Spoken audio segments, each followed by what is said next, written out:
tipping point. What's generally now considered outrageous tipping expectations in America has people boiling over. Why is it that Americans have been conditioned to just bend over and take it with a smile? As the years go by, with it currently being far in the future at 2025, we've witnessed the boldness of IDGAF from countless business owners that refuse to handle what is their responsibility.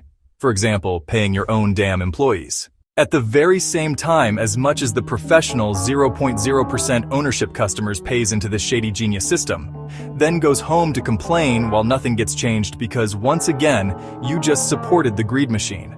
Let's break down a bit of some background to see how we all got here. The practice of tipping in the US has its origins in Europe, but took a unique trajectory in America after the Civil War. Yes, the war of pure historical ignorance, and zero accountability from the criminals that participated and went back to their regular tuned-in programs once it ended, as mothers, fathers, CEOs, judges, attorneys, politicians, mailmen, firemen, clergy, slave catchers, oh my bad, super brave and non-racist honest police officers. I digress. Tipping was initially popular among wealthy Americans who traveled to Europe and adopted the customs. However, in the US, it became deeply tied to race and labor exploitation. When you're the best at something, stick with it. After the Civil War, of zero civility, newly freed black workers often found employment in low-wage service jobs, such as porters, waiters, and barbers.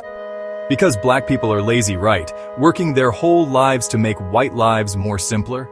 Many employers, particularly in the hospitality and railroad industries, saw tipping as a way to avoid paying full wages, arguing that customers' gratuities should compensate workers instead of taking out of the profits from the greedy. This led to an institutionalized reliance on tipping, especially in industries that employed formerly enslaved people. Freed the body for some, but took the minds of the many, hence people still being thankful on Sundays for their captors. In the early 20th century, there was pushback against tipping, with critics arguing that it created a class divide and reinforced unfair labor practices. Some states even attempted to ban tipping. However, these efforts largely failed, and tipping became more ingrained in American culture along with its racism. America has zero problems publicly crucifying minorities that fall into the criminal world on a lower level, but turns the cheek with a blind eye to reward those that look like the original captors and their beneficiaries. By 1938, when the Fair Labor Standards Act, FLSA, established a federal minimum wage, tipped workers were excluded from its full benefits, further cementing the practice.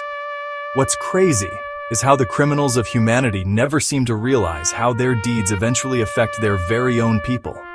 Being aligned with evil intentions for so long changes your DNA and what's left of your fractured soul. It can be a reasonable deduction that these immoral laws were created because the racists that wrote them never thought their own kin would ever need to work a labor job needing tips. That's only for the lazy, freed mental black slaves. Today, tipping remains a crucial part of the income for service workers in the US, though debates over fair wages and reliance on tips continue. Frankly, the US historically, it has proven that if one too many black people can benefit, then the system will stay exactly where it is to screw over everyone. Universal healthcare. For example, when we all went through the global government disaster of the COVID epidemic, we were bombarded with fake commercials of companies that care. They cared so much and wanted everyone to know that we're in this together, so they changed the menus. How? By shrinkflation, they cut portion sizes down to toddler levels, then charged double, plus an essential worker tax for the owner's profits. More jobs are now automated for more owner profits. Yet these greedy owners have the audacity of wanting even more by having a tip jar for simply walking into their doors.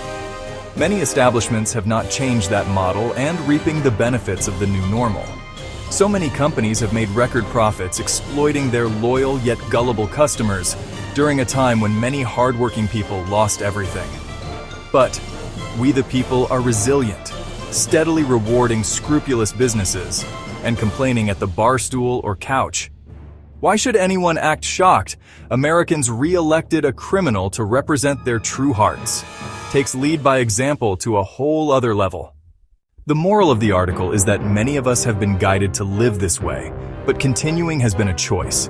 We continue to allow overly paid elected officials to benefit and get away with unlimited immorality, along with criminal activities, and then praise their names to get reelected to help screw us over more. The same thing with these immoral businesses and owner groups.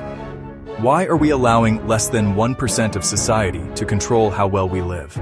They gaslight us, selling the lie of the American dream with, all you have to do is work harder, act like you own the company yourself, and unselfishly surrender your time and health for the benefit of the company. There's too much business competition for people to keep acting unintelligent. Go to the next restaurant or grocery store or hardware business that offers a better value for your participation and appreciation. Stop treating the system and businesses better than you treat and expect for yourself. Or do you just like being screwed over as your comfort blanket while drowning and making you feel authentically American? It's appreciated if you add a like, subscribe, and share this post with others. Then join the conversation. There's plenty more where this came from, so check out some previous conversations at inandoutofdarkness.com.